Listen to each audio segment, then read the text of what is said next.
Today we're going to continue our discussion of radicals. In fact, radicals part 2, rationalizing the denominator.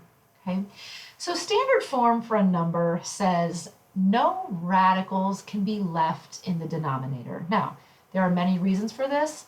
Most of them are pretty dated and dealing with, lack of technology calculators. But there's also a lot of good uses for working on eliminating radicals that we'd see in a calculus class. So there's reasons why we try to manipulate the way numbers look, okay? In fact, you're going to hear a lot of times this year. A lot of this we would use next year in calculus. And I'd like to say you'll get sick of that phrase, and you probably will, but that's why it's called pre-calculus, because we use and learn skills that are necessary for calculus concepts. So our goal today is to review, I believe, how we rationalize the denominator, meaning eliminate the irrational number, radical, from the denominator. So this should be familiar to all of us, but we have to remind ourselves of a big fact. So we talked about this yesterday, but radical A times radical A. If you multiply a radical by itself, we could write the square root of a times a, which is the square root of a squared, which square root of something squared is itself. So this fact, the square root times itself, essentially just gets rid of the square root. That's a big deal with rationalizing the denominator. So on this first one, when we have 2 divided by radical 6, if we're trying to eliminate the radical from the denominator, we can just multiply that bottom by radical 6, because radical 6 times radical 6 should just be 6. Now, if we're going to multiply the bottom by radical 6, we have to multiply the top by radical 6, because that's the same as multiplying by 1. We're allowed to multiply by 1. So when we multiply fractions, we multiply straight across the top, and I get 2 times radical 6 on the top. And radical 6 times radical 6 is just 6.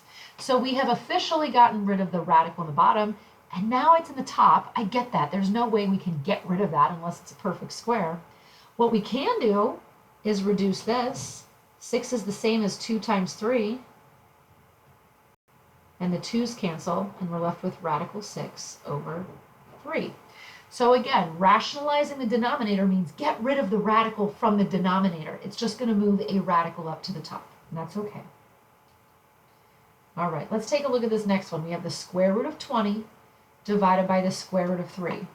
Now, by the way, we could start by asking if 20 is divisible by 3, because if it is, then I would use what we learned yesterday, which is to put that square root over top of the whole fraction. But 20 is not divisible by 3, so I don't think that's the route we want to take. So I suggest we rationalize the denominator. Let's multiply the bottom by radical 3, because radical 3 times radical 3 is 3. But that means we also have to multiply the top by radical 3. So I have, when I multiply those together, I put them under 1 square root. Now, I could have simplified the 20 earlier, right? We should always be simplifying our answers. 20 is the same as 4 times 5, which is the same as 2 times 2 times 5. And in that square root, we can pull out those 2's. So I'm left with 2 on the outside. 5 times 3 is 15. That's left on the inside. And the 3 in the bottom. So we had a radical 3 in the bottom. Good news is now we're just dividing by regular old 3. Good. Take a look at the next one. Same kind of idea, right? We've got a radical in the bottom. We also have a radical in the top. Remember back here where I said, let's at least look to see if we can do this? Let's try that. So let's have that negative 4.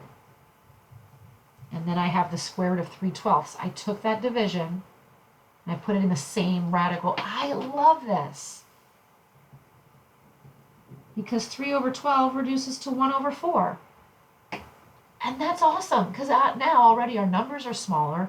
And not only are the numbers smaller, but they're both perfect squares. So I have the square root of 1 over the square root of 4. Square root of 1 is 1. The square root of 4 is 2. So I have 1/2 of -4, or -2. So, I'm not saying that's the only way to do it. We could have multiplied the top and bottom by radical 12, no problem.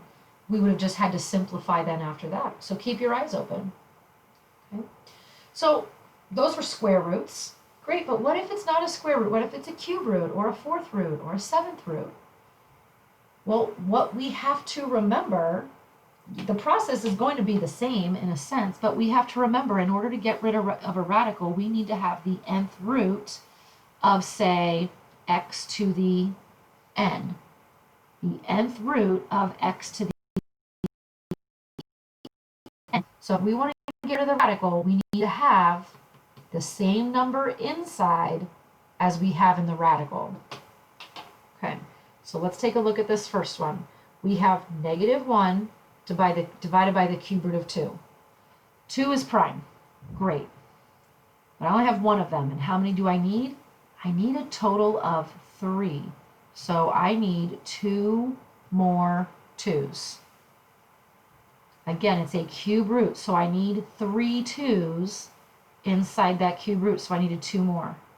And whatever do I do on the bottom, I must do on the top. So when we multiply fractions, we multiply straight across. So I have -1 times the cube root of 4. On the bottom, remember yesterday we said when you multiply radicals, they go in the same house. They go in the same radical. That's the whole point of doing this. I need 3 of those to pull out. So I have -1 times the cube root of 4 all over 2. You don't need to write the 1. We can just say negative cube root of 4 all over 2. Same thing. So we have to ask how many are in the radical, how many more do we need? We need a grand total of 3 because it is a cube root. Okay. Now let's look at this next one. It's the 4th root of 5 over the 4th root of 8. I love that they're both 4th roots, but if I try to put them in the same radical, 5 over 8, that doesn't reduce. So let's break this up a little bit. A 5 is prime, so in the top I still have the 4th root of 5. In the bottom, 8 breaks into 2 times 2 times 2. It is a 4th root. I need an extra 2 inside there. Just 1. Right? Because I already have 3 2's, I just need 1 more. So on the top, I have to do the exact same thing. So here we go. We multiply straight across the top. They're both 4th roots. So we can put that multiplication inside the radical. And same thing on the bottom. I'm writing this out incredibly long, right? We shouldn't have to necessarily write all of this. All right, the whole point of this, the 4th root of 2 to the 4th is 4. Oh my gosh, no, it's not, it's 2. I keep doing that. The 4th root of 2 to the 4th is 2. And on the top, I'm left with the 4th root of 10. So we've rationalized these denominators because we started with radicals in the denominator, but we do not have them in the end. Okay.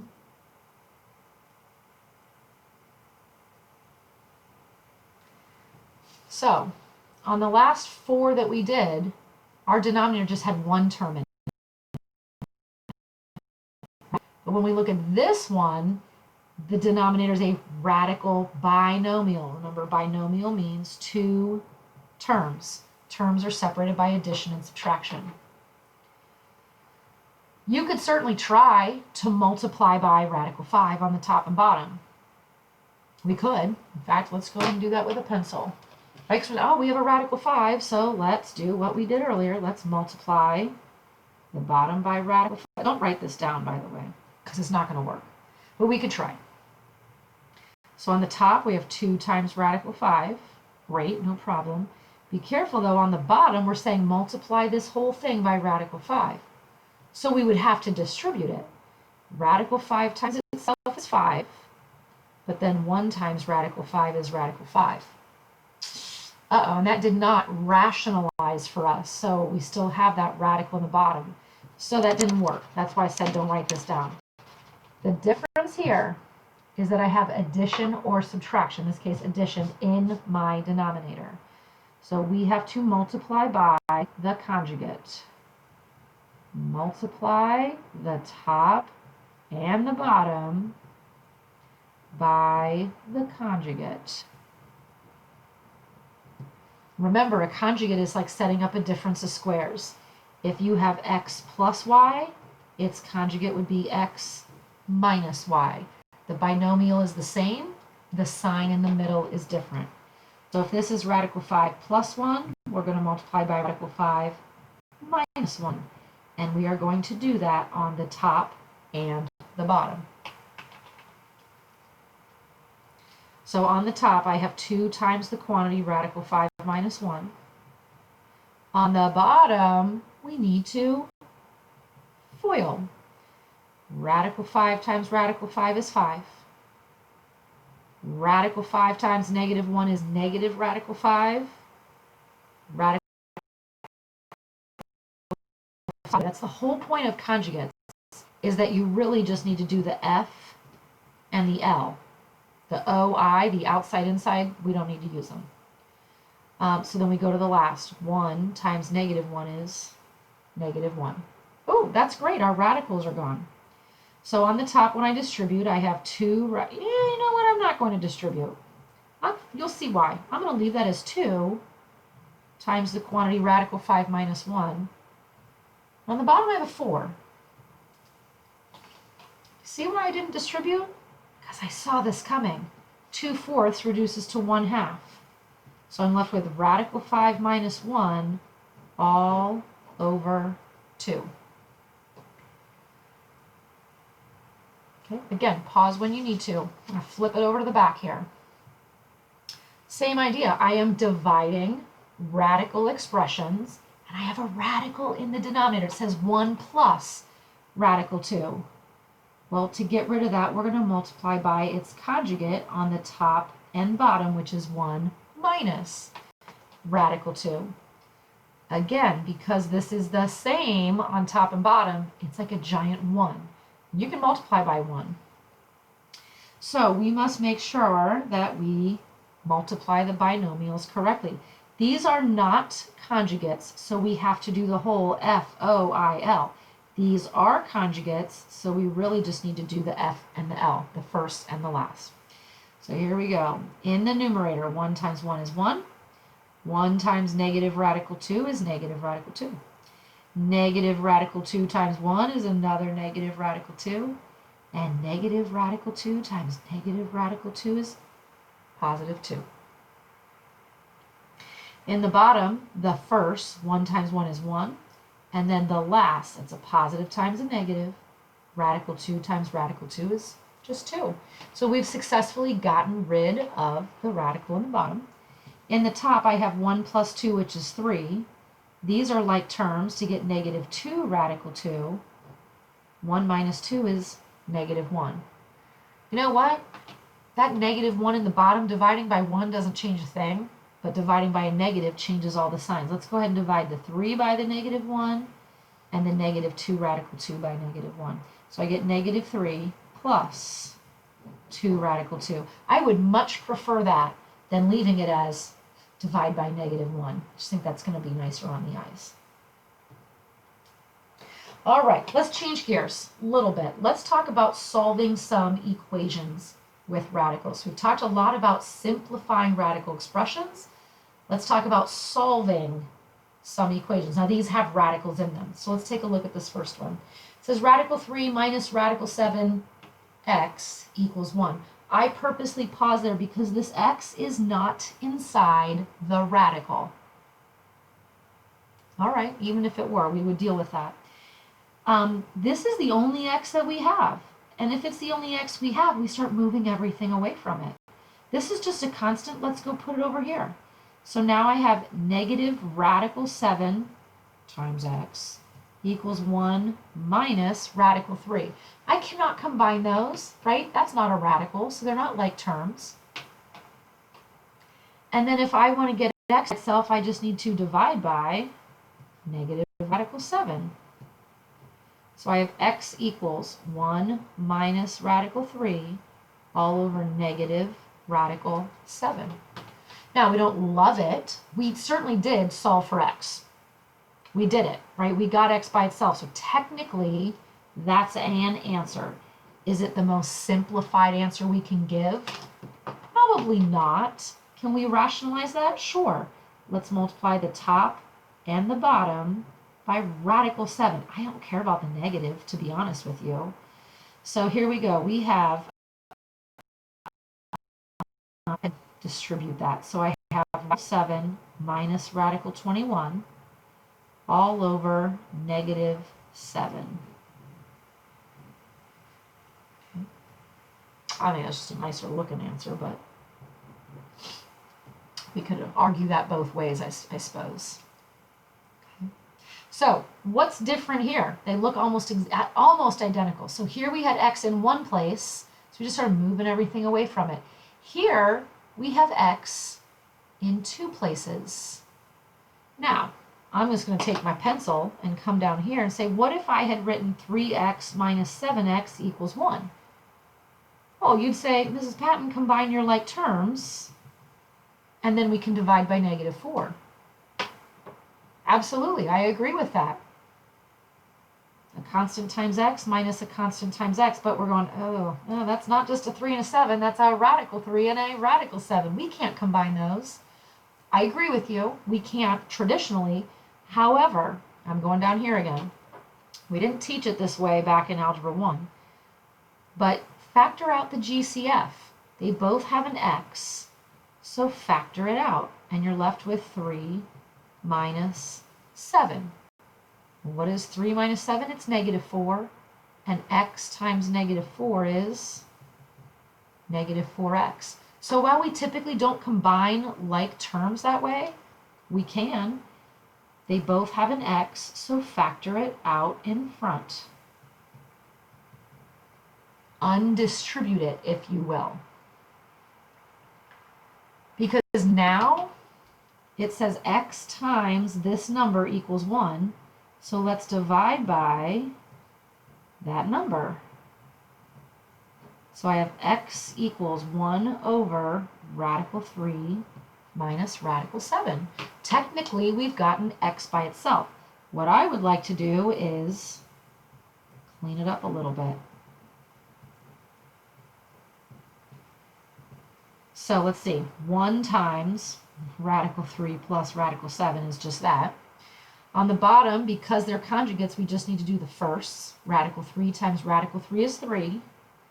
And the last, positive times a negative is a negative. Radical 7 times radical 7 is 7. So we have radical 3 plus radical 7 divided by negative 4. So again, this just looks different than this, but this technically could have been our answer.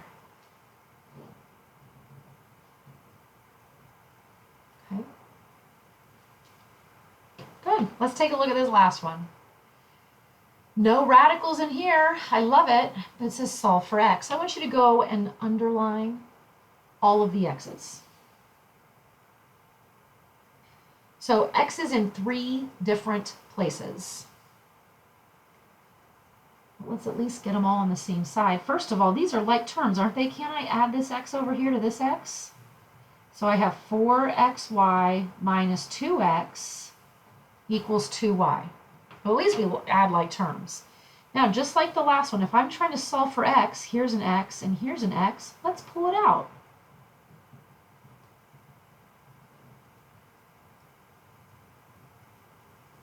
Well, great news. This is my only x left. And it says x times this. So how do we get rid of it? Let's divide by it.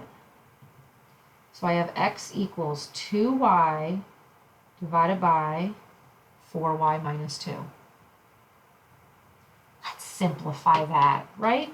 Because look at that denominator. You can factor out a 2. And then we can reduce. So I'm going to say x equals y over 2y minus 1.